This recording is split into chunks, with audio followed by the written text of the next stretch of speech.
Retour alors sur des tournages qui sont vraiment maudits dans l'histoire du cinéma avec Laurent Delmas, que tout le monde connaît, qui est critique cinéma sur France Inter. Et Alexandre Agarde l'a rencontré et vous allez voir, on en connaît certains, mais on ne connaissait pas les dessous.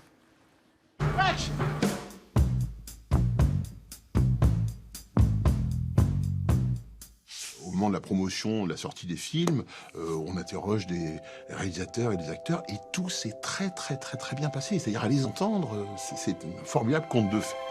Alors évidemment, la réalité parfois est autre, avec effectivement des intempéries, des budgets qu'on dépasse, un metteur en scène tyrannique, un acteur aux prétentions pharaoniques.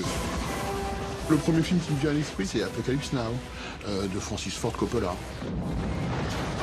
Il y a alors évidemment un typhon qui s'en mêle. Les techniciens locaux philippins portent des t-shirts avec des numéros, parce que s'ils se noient, comme ça on pourra repérer le cadavre. Avec un Coppola qui devient à moitié fou.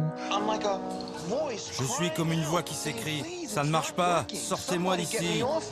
Les grands acteurs d'Hollywood se défilent. Il y en a un qui dit oui, c'est Marlon Brando, mais à $1 million par mois, il va arriver comme un Bouddha énorme sur le tournage.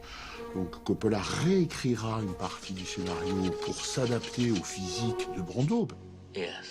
Bien sûr qu'un Brando est tyrannique, bien sûr que Elizabeth Taylor dans Cléopâtre avait des revendications impériales. Mais enfin, comment ne pas perdre le sens des réalités sur un tournage quand on sait que les décors étaient recouverts de véritables feuilles d'or, véritables... Après, l'ego des acteurs, qu'ils soient surdimensionnés, comment s'en étonner? Et il y a effectivement des tournages où l'ego est à l'œuvre, voire la perversité. On a par exemple avec Alfred Hitchcock, pour Les Oiseaux, un tournage qui a été pour l'actrice principale, Tippi Hedren, un cauchemar, parce qu'il en tombe raide amoureux, il ne cédera pas, et lui, eh bien, va le prendre très mal. Hitchcock ne trouvera rien de mieux que de lui lancer à la figure des vrais oiseaux. Elle sera blessée et elle ressort évidemment traumatisée. Clouzot, il avait cette réputation-là de maltraiter les gens. Reggiani, il finit par craquer, il finit par tomber en dépression sur le tournage. Romy Schneider, elle, va jusqu'au bout, mais avec une difficulté, là aussi. Et au fond, tel est pris qu'il croyait prendre, c'est Clouzot qui finira par souffrir d'un infarctus. Le tournage, à ce moment-là, se termine.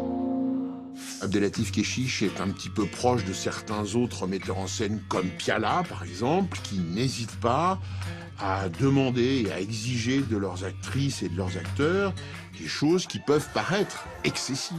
Ce tournage a pu nous traumatiser sur certaines choses, et voilà. Et Piala, on sait que ça a été dur. Ouais.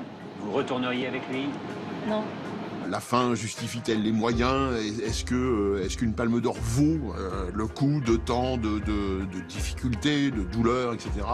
C'est la question. C'est toujours très difficile de juger ce genre de choses.